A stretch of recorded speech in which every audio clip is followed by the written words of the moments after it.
Hey, everybody. It is Grooving Goddess coming to you from paradise, otherwise known as Jamaica. I am at 7 Mile Beach, and there has been some solar activity, so I'm taking a moment on my working vacation to let you all know what's up. So, for starters, while that trans-equatorial coronal mass hole was passing by, and we had a calm period of time at the moment on the sun, we had massive timeline shifts. All those spikes went up to amplitude 60, which is about 6 times normal. Doing math quickly in my head while I'm on vacation. You know how it goes. And so we are getting things lined up for the new year for all of us. So be attracting your highest good timeline, what you truly want to experience in this next year.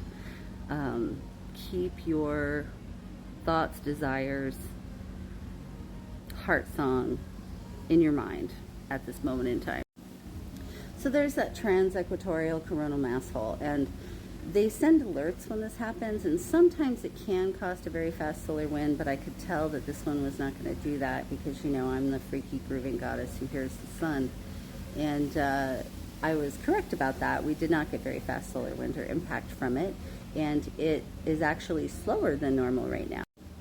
So average/normal is around 300, and you can see it's a little bit below that. So things are pretty calm on the sun. We don't have a lot of sunspot regions either. Very few sunspot regions at the moment, and they are all in the green, which means they are not likely to produce flares. And I am not hearing the usual sound that I hear. Here's my finger. I'm talking with my hands, not on the camera. I'm not hearing the usual sound that I hear when there is activity coming. But in the meantime, just a reminder that we are still having flare activity. You can see those peaks, and there was one a few days ago that was right on the borderline of an M flare. But they're just not as impactful because we've sort of adjusted and gotten used to a higher level of activity over the last few years.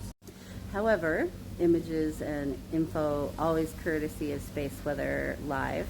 They do a fantastic job. This man is an actual scientist and I believe a physicist, and shares all of this information. So another way that we get coronal mass ejections besides solar flares are magnetic filaments, and there are quite a few that could erupt and send a CME our way. It wouldn't be a solar flare with a radio blackout, but it can create geomagnetic storms. So those dark spots near the sunspot regions are what they're talking about. Those are magnetic filaments that will go off without a solar flare. Oh, Margaritaville is open next door, so the music's going now. I guess it's time to go get another Mango Tango daiquiri. But that's the beautiful sunset and ocean that I'm rocking when I get to go out that way. So what I mean by go off is erupt. Those magnetic filaments erupt just like solar flares, and that can send enough coronal mass ejection towards the Earth to give us a little bit of geomagnetic activity sometimes. The flares that we just had were not enough to produce a whole lot of geomagnetic activity, so as of now, there's not a lot expected. So I wish you all a happy new year. I'm very excited to be back at my normal podcasting and work and all that in February after this long sabbatical, which was entirely necessary, and you'll hear all about that in my upcoming episode. And while we're talking about episodes, Paranormal Karen, my lovely friend Karen Rontowski, who I love so much, she just dropped her predictions episode for 2024, and I am on there with a bunch of lovely, talented, and intuitive, esteemed colleagues, many of whom are my friends, talking about what we expect in this next year. So be sure to go check that out. Much love, and I will be back soon.